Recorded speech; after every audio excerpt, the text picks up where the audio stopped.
বাঁশখালীর গোনাগড়ি 7 star sporting club কর্তৃক আয়োজিত সাবেক প্রতিমন্ত্রী মরহুম আলহাজ জাফরুল ইসলাম চৌধুরী স্মৃতি রাত্রিকালীন অলিম্পিক ফুটবল টুর্নামেন্টের ফাইনাল খেলা সম্পন্ন হয়েছে।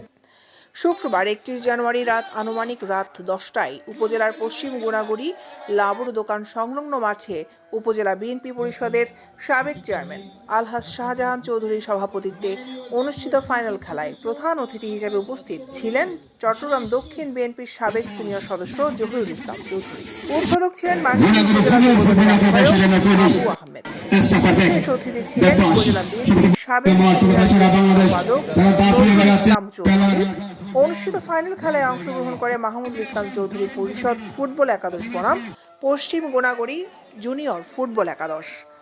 নির্ধারিত সময়ের খেলা অমীমাংসিতভাবে শেষ হলে পরে ট্রাই ব্যাকারে পশ্চিম গোনাগড়ি ফুটবল একাদশকে 3-2 গোলে পরাজিত করে মাহমুদুল ইসলাম চৌধুরী পরিষদ ফুটবল একাদশ চ্যাম্পিয়ন হওয়ার গৌরব অর্জন করে।